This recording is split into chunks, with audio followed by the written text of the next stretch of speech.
rise in the quiet hour, in the dark. Man was not made to be ruled by appetite, yet appetite builds its temples too. Temples with no windows, no light, no witnesses. The Stoics called this pathos, the passion that enslaves, not because pleasure is evil, but because the unexamined pleasure becomes the master, and the man becomes the slave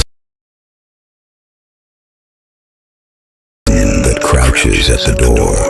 Its desire is for you, but you must rule over it. Every chain begins as a thread, a glance, a habit, a secret kept from the light, and threads, left alone, become cords no man can break alone. This is the story of that war, and of the men who found a way to win it, not through will of their own, but through purpose. Even in the deepest cell, a whisper reaches Marcus Aurelius to himself in the dark of a war camp. You have power over your mind, not outside events. Realize this, and you will find strength. The Stoics did not desire, they Epictetus, born a slave, taught to fear his absence of strength, but centuries before either man made a word, another voice already spoken. For I know the plans I have for you, plans to prosper, plans to hope and future. Purpose is the answer to appetite. A man who knows why he exists no longer needs to numb the ache of not knowing. This is the turn, not a man trying harder, a man remembering who he was built to be. Purpose without discipline is a wish. The Stoics built a discipline of the mind, the way a soldier builds strength in the body, daily, deliberately, without excuse. Memento mori, remember death, not to despair, but to remember that every moment squandered on a false pleasure is a moment stolen from the life you've given to build. Practice the pause between the urge and voice, fast from what enslaves. Master the body, guard the eyes. It waits, it returns dressed as boredom, as loneliness, as a bad day that deserves relief. The Stoics never promised a life without temptation. They promised a self strong enough to meet it. It's not what happens to you, but how you react that matters, Epictetus said, and the moment of falling is not the end of the story. It is a single sentence in much longer book. Scripture does not hide the failures of its heroes. David fell, Peter fell, and still, purpose called them back, not because they were perfect, but because grace does not require perfection, only return. This is the hardest truth of the discipline. The goal was never sinlessness. The goal was direction. A man who falls 7 times and rises 7 times has already won something a man who never tried never will. The storm will come again. The question the Stoic asks is not, will I be tested, but who will I be when I am? Harmony is not the absence of desire. It is desire in its right place, under the rule of a man who knows what he is for. The Stoics called this eudaimonia. Flourishing life, lived in accordance with virtue. Scripture calls it walking in the Spirit rather than gratifying the flesh. Different words, the same freedom. The chains in the temple were never destroyed by force alone.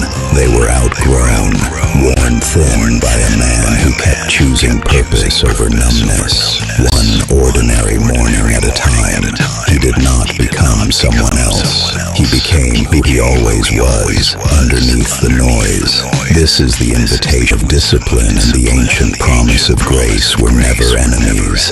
They were always meant to walk the same road. Build your temple, guard your gate, walk toward the light. And when the storm returns, because it will, remember, you have already survived every day that tried to convince you that you couldn't.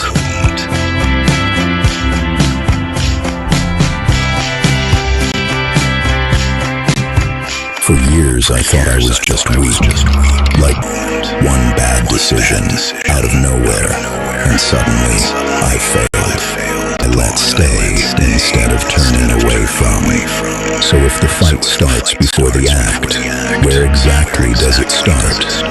The Bible actually answers this, and it's older than you'd think. In the book of Job, a man says something remarkable. I made a covenant with my eyes not to look lustfully at a young woman. Job said that thousands of years before screens existed, before algorithms were designed to keep your eyes exactly where they don't need to be, he understood something that took me way too long to learn. What you look at isn't neutral, it's training data. Every image you let your eyes linger on is teaching your mind what to want next. This isn't about being legalistic or paranoid. It's about understanding that your eyes are a gate, and gates are meant to be guarded, not left wide open. Solomon takes it even deeper. Above all else, guard your heart, for everything you do flows from it. Notice what he says, above all else.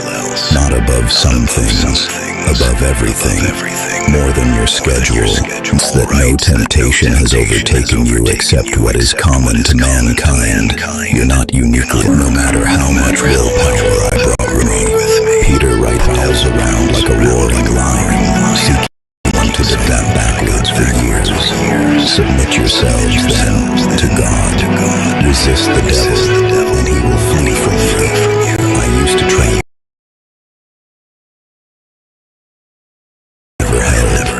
Submission comes first. You can't fight an armor you haven't actually put on, and putting it on starts with submitting to the one who's handing it to you. So here's the armor Paul actually describes in Ephesians 6, and what I've found each piece practically means in this specific fight. The belt holds everything else together. For me,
to